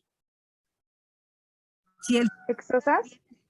De una exosa. ¿De acuerdo? Bueno, el furfural viene de las pentosas y el hidroximetilfurfural de las exosas. Muy bien. Siguiente, maestro, por favor. Creo que sí estudiaron. Fíjense, esto no lo platicamos nosotros porque entre tanta reacción y demás, pero bueno, lo podemos comentar ahorita. Dice, ¿de qué manera podría utilizar la información de la siguiente figura para estudiar una reacción enzimática? Fíjense, se fijan que tiene números. ¿Sí? ¿Qué creen? Fíjense que, por ejemplo, la sacarosa, ¿sí? desvía el plano de la luz polarizada. Vean, en este número, más 66.5 grados. Eso quiere decir que lo tendríamos que poner en un polarímetro. A lo mejor, miren, los polarímetros, a veces en la Boca 6 había polarímetros. No sé si a ustedes todavía les tocó o en su escuela les ha tocado. El polarímetro ustedes ponen en una solución, en un tubo que va dentro del polarímetro. Y entonces ustedes ven ahí cómo desvía el plano de la luz polarizada. Se asoman, hagan de cuenta como si fuera el microscopio así. Se asoman y ustedes observan. Pero fíjense bien, aquí la hidrólisis, muchachos, de la sacarosa se puede llevar a cabo por un ácido o bien por una enzima, como ustedes lo hicieron. E hidroliza a la sacarosa, ¿sí? ¿Y qué creen? Miren, la glucosa, la D-glucosa, tiene este valor, más 52.7 grados. Pero la fructosa, por ahí, ojo muchachos, van a decir que soy un poquito medio feíto, decir fructosa, ¿sí? Porque también por ahí alguien, creo que fue 1 o 2 personitas, me escriben fructuosa. No, eso es incorrecto. Lo correcto es fructosa, como los frutos, ¿sí? Bueno, y la fructosa desvía el plano de la luz polarizada menos 92.4 grados, ¿sí? Como resultado, esta solución, vean, me da una desviación del plano de la luz polarizada de menos 19.8 grados. ¿Ya vieron? Fíjense bien. A ver, con estos datos que les di, primero, nosotros podríamos estudiar a los carbohidratos, ¿sí? Sí, los podríamos utilizar estos grados. ¿Con qué? Pues utilizando un polarímetro, ¿sí? Fíjense bien, ¿por qué nuestra enzima se llamará invertasa? Aquí está, miren la clave de por qué se llama invertasa. Supongo que cuando se hidroliza la sacarosa, como forma 2 monosacáridos, pues uno ahora sí que se va hacia la derecha y el otro hacia la izquierda. Entonces, supongo que es algo así. Exacto. Fíjense, muchachos, que eso es bien importante. Yo ya se los platiqué y ustedes ya me tienen que poder contestar. Porque fíjense, la sacarosa es positiva, más 66.5. Sin embargo, el producto de hidrólisis es negativo. Se dice, invierte el plano de la luz polarizada. De ser positivo nos da negativo. Por eso se llama invertasa. ¿De acuerdo? Y bueno, podríamos nosotros también utilizar esta información para detectar la actividad o determinar la actividad de la enzima invertasa. ¿De acuerdo? Bueno, qué bueno que está para que podamos también platicar un poquito de eso. Cuando, por ejemplo, hay una materia prima que utilizan para hacer algún producto, muchachos, generalmente los laboratorios no lo hacen como nosotros en la escuela, ¿sí? Lo hacen por este método, por polarimetría. ¿De acuerdo? Y entonces lo pueden estudiar así, para que cuando ustedes si llegan a verlo alguna vez, no se les vaya a hacer extraño. ¿Sí? Bueno, maestro, la siguiente, por favor, más abajito. Miren, ahora sí, seguimos ahora teniendo muestras. Muestra A y muestra B. Fíjense bien, la muestra A, vemos que este es un ¿qué? ¿Carbohidrato qué? Primero, ¿es un qué? Díganme, tiene muchos monosacáridos. Entonces, ¿es un qué? Polisacárido. ¿Polisacárido qué? ¿Qué más le falta? Le falta el apellido. ¿Es qué? Recto. Entonces, ¿cómo es? Lineal. Lineal. Eso, a ver, ¿quién lo Lineal. dijo? Danka, creo que Yo. lineal, muchachos. No se me asusten, ¿sí? Entonces, lineal. Ujú. Es lineal, muy bien. Y el otro, miren, la otra parte es un qué. También es un qué. Polisacárido ramificada. Polisacárido ramificado. Entonces, esta muestra A, vean, tiene una parte lineal y otra parte ramificada. ¿Quién es este? Si les digo, les pido nombre. Almidón. El almidón. Muy bien. ¿Se acuerdan que les dije que el almidón se los ponía aparte? Porque no era un polisacárido, sino era dos. Y este es el almidón. ¿De acuerdo? Y ahora sí, díganme qué pruebas nos darían positivas. Prueba del yodo. Prueba del yodo. Ujú. ¿Qué color nos daría? Morado. Ustedes vieron. Nos daba muy intenso. Y como negro ahí. ¿no? Exacto. Muy, fíjense bien, acuérdense que el lineal nos daba azul y este nos da como morado. Esa mezcla da ese color que a ustedes les dio así como muy intenso, que casi dicen ustedes como más negro, muy oscuro. ¿De acuerdo? Bueno, ¿qué otra prueba nos da positiva? La de Molish. La de La de Molish. Molish. Muy bien. ¿Y qué otra?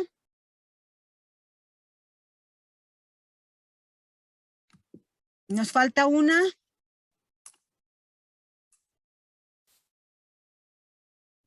Celibanov.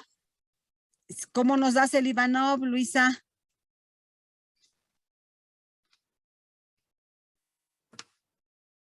¿Cómo nos da? ¿Cómo nos da, mija? Sería color rojo. No. El Ah, no, rojo. rosa, porque es saldosa, ¿no? Exacto. ¿Y en qué tiempo? Nos falta el tiempo. 30 minutos. Más de 30 en adelante. Nunca deben olvidar ese detalle. Celibanov, tiempo y color. ¿De acuerdo? Y efectivamente, porque tú lo dijiste, Luisa, porque son aldosas. Muy bien. Bueno, siguiente, el B, ¿qué nos daría? El B, miren, rafinosa, tiene 3 unidades. Podría darnos tolens, ¿no? Porque hay ventosas. A ver, ¿segura? ¿Quién dijo? Mariana, cuenten, Sí. cuenten. Pero, o sea, no es como por unidad de que pues hay una pentosa ahí. No, a ver, cuenta, Mariana, a ver, los demás Solo digan. hay 3, Hay 3. pero, ajá. ¿Cuál es? ¿Qué es? 1, 2, 3, 4, 5 y 6. Entonces, ¿una qué? Exosa. Ajá, y luego 1, También. 2, 3, 4, 5. Ándale. ¿Y este? Es una pentosa, ¿no? No, mira, a ver. Es que está en su forma de piranosa. Sí, cierto. 3. Eso. Fíjense bien. Primero deben de contar el número de átomos de carbono. ¿Sí? Verdaderamente. Bien. Entonces, es una ¿qué? Una piranosa, pero sigue siendo exosa, ¿no? No, a ver, no. Esta es forma piranosa. ¿Y qué forma es? Furanosa. Pero tiene 6 átomos de carbono, es una exosa. ¿De acuerdo? Sí. Pero entonces, ¿qué grupo funcional tiene esta? Profe, es que no sé de su curso. El maestro tiene. La primera, acá, más adelantito, maestro, a más. La siguiente, esta. ¿Sí? Las anteriores son aldosas y esa que está poniendo ahí el maestro es una ¿qué?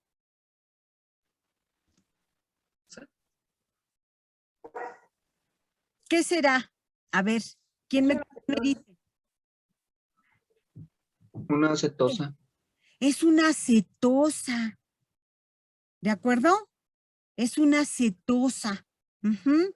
Muy bien. Tienen que aprender a diferenciarlas, ¿sí? Siempre cuenten el número de átomos de carbono. ¿Y por qué? ¿Por qué esa es cetosa? Porque cierra el anillo en el carbono 2. ¿Ya se fijaron? Entonces tiene que ser una cetosa. Ujú. Bueno, ahora sí, díganme qué pruebas nos darían positivas.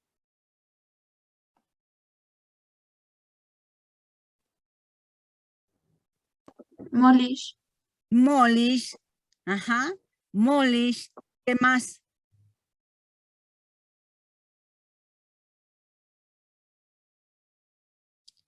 ¿Cuál otra nos daría? Celibano.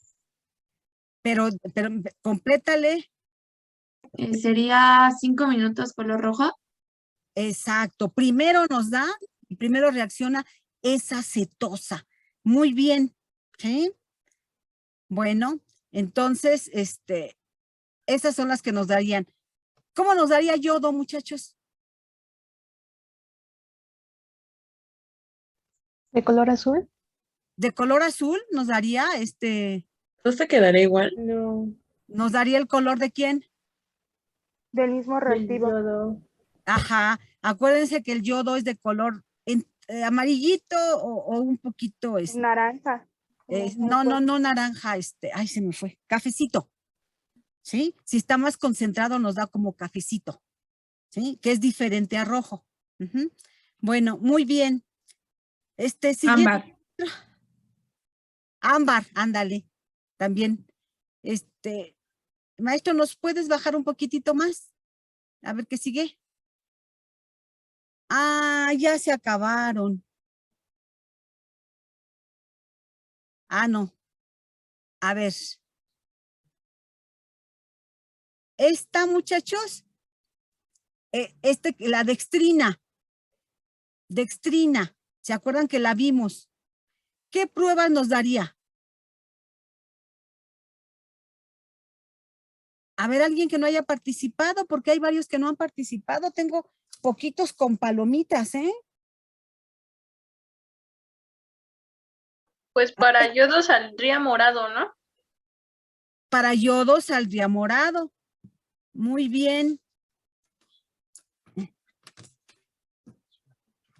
No, ya no, bueno, morado. Molish también. Molish nos daría, muy bien. ¿Sí? ¿Y quién más? Celibano, color como durazno mayor a 30 minutos. Eso, muy bien, vaya, ahora sí, Marina me dijo completo. Muy bien, gracias, Marina. Bueno, siguiente, amilosa.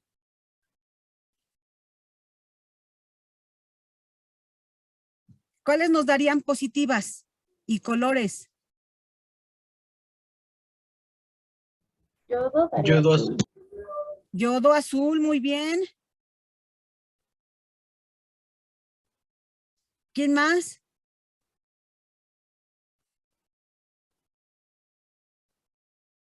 ¿Quién más? Yodo azul.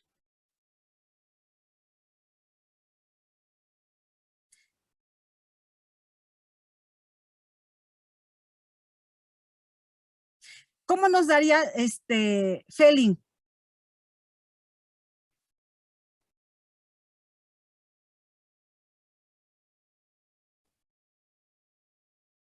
Al igual que acá en dextrina. Pues sería negativo porque no hay... A ver, ¿no sería negativo? Pues es que están ocupados. ¿En cuál? En amilosa. En amilosa sí sería positivo, ¿no?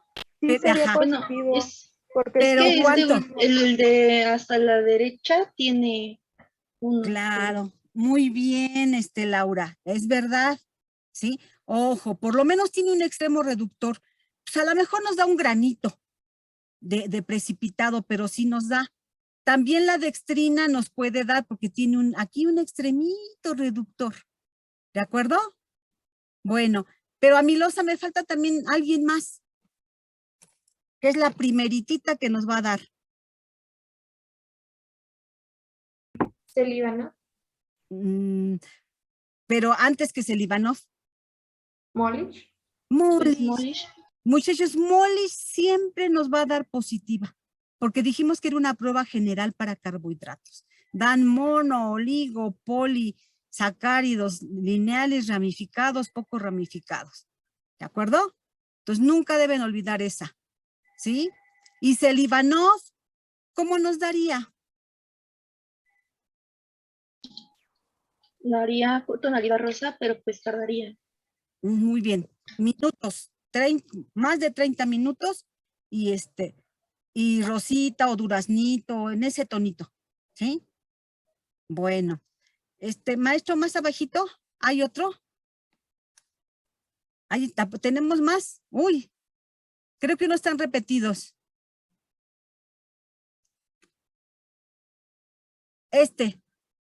Glucógeno, muchachos, ¿cómo nos daría? ¿Cómo nos daría el glucógeno? Pues primero Molich. Molich, muy bien. Luego. Después tiene algunos extremos, ¿no? De azúcares reductores, entonces podría dar un poquito de feeling.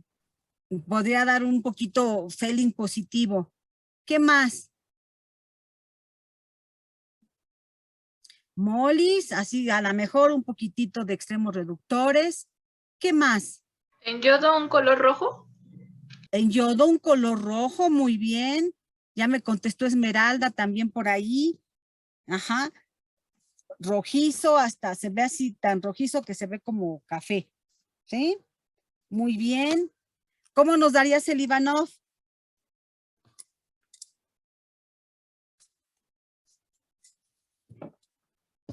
¿Cómo nos daría Selivanov, chicos? Rosa, en un tiempo mayor a 30 minutos. Eso, muy bien, gracias, Joel. ¿Sí? Muy bien. Fíjense bien Ya vimos bajo qué condiciones se forma furfural. Si yo tengo una mezcla de peptona y glucógeno, ¿qué pruebas haría yo para identificarlos? Tengo una mezcla de peptona y glucógeno. ¿Qué pruebas harían ustedes para decir, sí, fíjate que hay sí hay peptona, porque ya tienen que uno es peptona y el otro es glucógeno? ¿Qué harían? Para que vean de qué nos sirve saber estas pruebas que hemos estado viendo en bioquímica. Pues se puede hacerlo de ninidrina, ¿no? Para ver los... Ninidrina es una prueba. ¿Qué nos dice ninidrina? Que tiene los grupos alfa aminolibres. Pues sí, pero si yo pongo N-acetilglucosamina, también me va a dar positiva porque tiene grupo amino, glucosamina. Y si tengo un lípido que tenga también un grupo amino, también me va a dar positiva. Me identificaría algo, me diría, ¿sabes qué? Hay algo más contundente. Ninidrina es una prueba muy general. La de Biuret podría ser para el enlace peptídico. Y si nos da el enlace peptídico, me dice que se trata de ¿qué? ¿De qué se trata? Peptídicos. ¿Se trata de qué? A ver, terminen, si lo saben. ¿Se trata de qué? Si tiene enlaces peptídicos, estoy hablando de qué. ¿De un aminoácido o proteína? No, de aminoácido no. Los aminoácidos no tienen enlaces peptídicos. ¿Enlaces peptídicos tienen quiénes? De un péptido. Un péptido. Y en la naturaleza no tenemos tantos péptidos. Entonces estamos hablando de una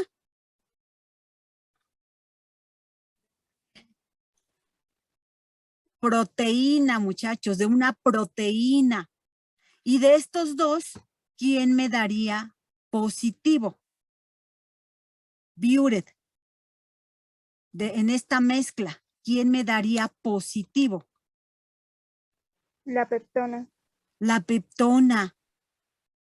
Muchachos, no olviden las pruebas. ¿Qué creen? Ustedes, como QVPs, van a poder determinar proteínas. Y las determinaciones van a ser cuantitativas. Entonces debemos recordar que las proteínas tienen enlace peptídico y ¿qué creen? De esa manera, porque tienen ese tipo de enlace, ustedes van a poder hacer diferentes reacciones para poder cuantificarlas. ¿De acuerdo? Entonces, por eso es tan importante. ¿Sí? Entonces, yo podría hacer Biuret y podría decir, ¿saben qué? Miren, hay peptona, porque la peptona es la que tiene enlaces peptídicos. Tomo una pequeña muestra y se lo hago. Y por otro lado, para identificar glucógeno, ¿qué harían?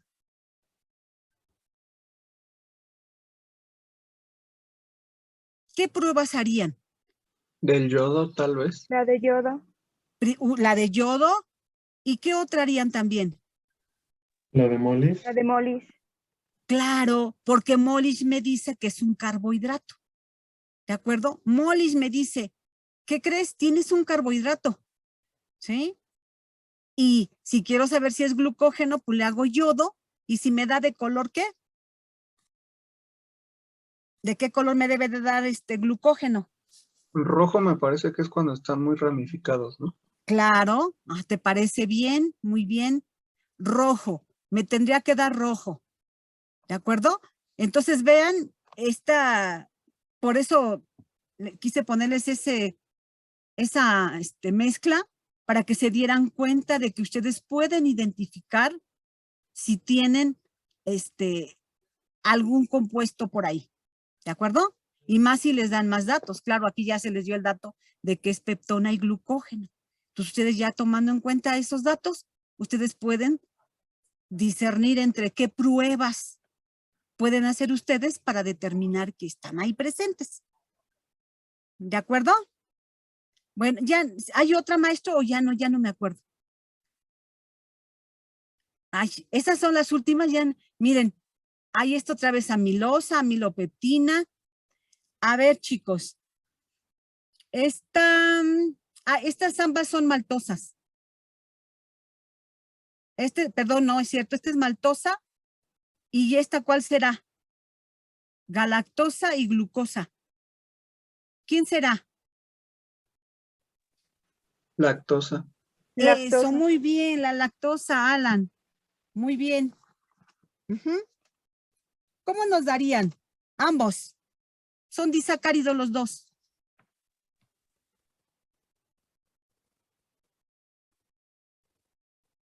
Primera prueba positiva que nos darían. Ambos nos darían La de Mollis. Feeling, perdón. Mollis, muy bien. ¿Qué más? También para Felin. Para Felin, extremos reductores, también para Felin, muy bien. ¿Quién más?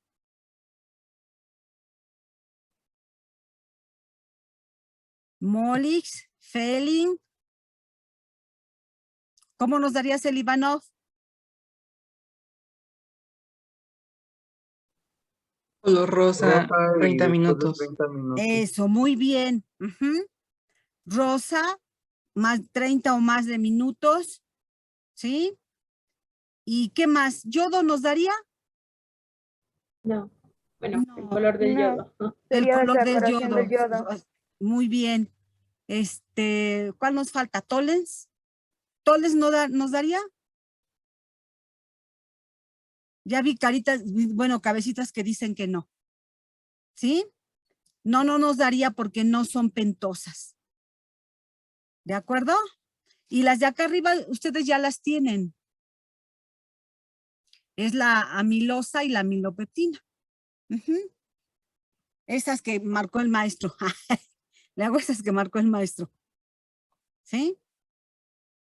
Y creo que ya arriba ya habíamos identificado a la amilosa. Ujú.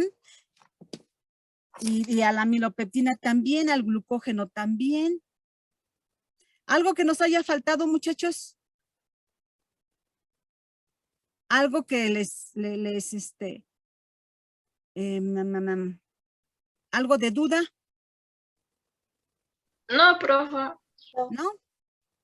Y yo solo, no sé si le podría regresar a la 4 y la 5, es que no pude dibujar las estructuras, entonces para tenerlo. Ah, no sé si el maestro se las vaya a mandar. Ah, también, sí. Entonces se les envía Para que el no las archivo. tengan que copiar todas. Ujú.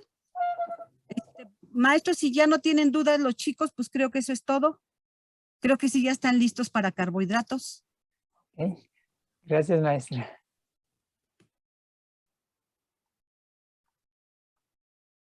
Entonces, vamos a continuar.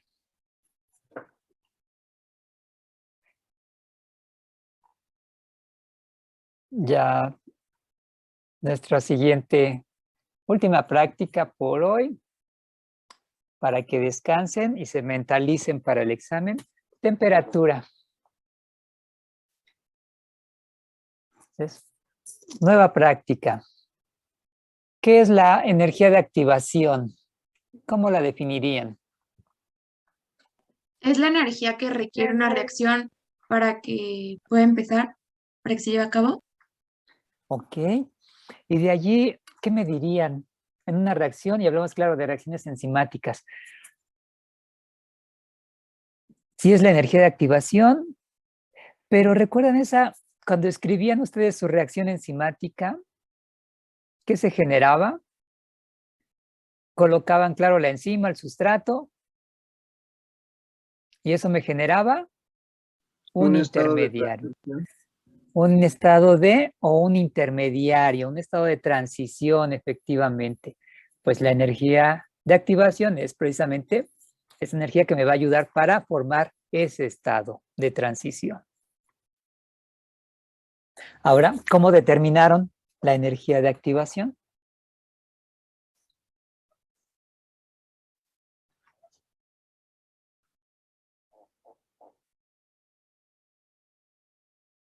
Con la ecuación de Arrhenius linealizada.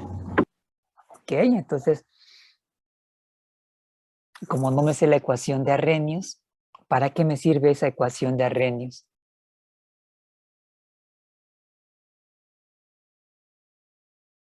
Pues nos va a relacionar como está la velocidad en función de la temperatura.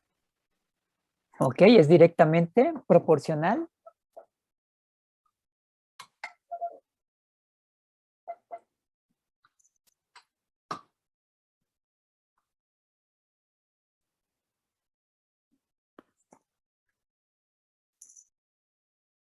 ¿O qué característica tiene esa fórmula? Porque me dicen, bueno, linearizada. Si es directamente proporcional, diría que es una línea, ¿no? Lo que vieron en curva tipo, lo que vieron en concentración. Ah, bueno, la velocidad, ¿cómo es? Si yo voy aumentando concentración de enzima, va aumentando. Entonces es proporcional y es lineal. Pero ¿qué característica tiene esto de la temperatura? Esa fórmula que ya se saben y que ya me dijeron, velocidad es igual a ¿quién?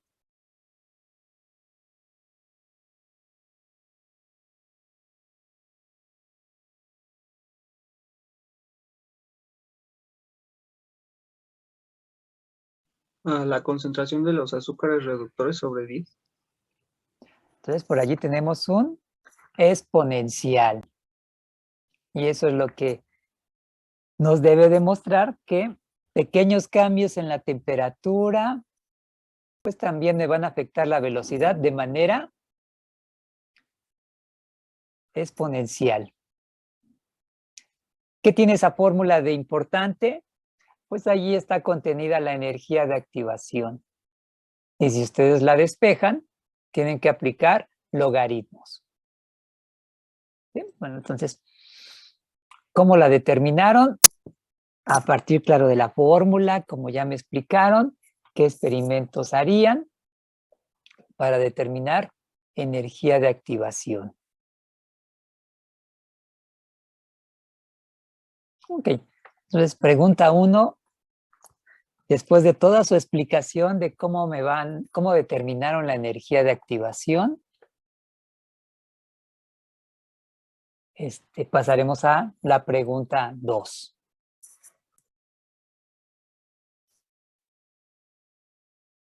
Tenemos que una reacción enzimática va a realizar una reacción y ustedes determinan o se determina una energía de activación de 35.700 kilojoules por mol.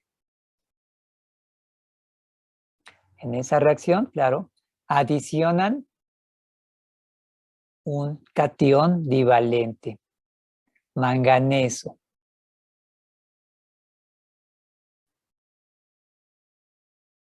La energía de activación presenta un valor de 81.789 kilojoules por mol.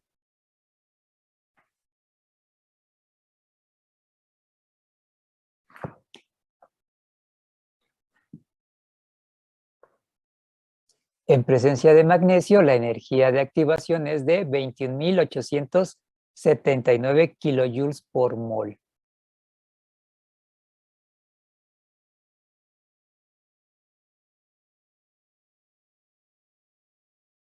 Y la pregunta a contestar: ¿qué efecto tiene el manganeso y el magnesio en la enzima? ¿Qué sugieren ustedes?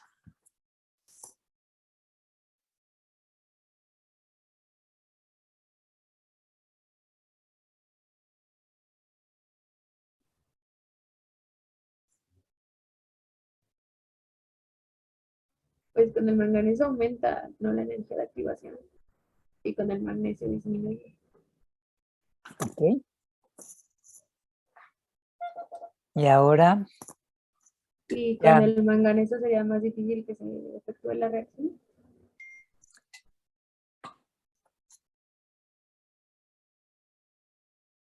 Entonces, sí, podría ser una posibilidad, pero ¿qué más? Si lo que estoy viendo y que me están comparando es que es mayor y es menor, es la energía de activación. Ya les están diciendo que se agrega en cada...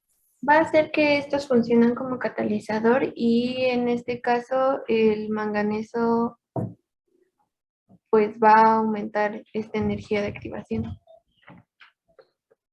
Ok, y entonces, por un lado ya está la respuesta del manganeso y el magnesio.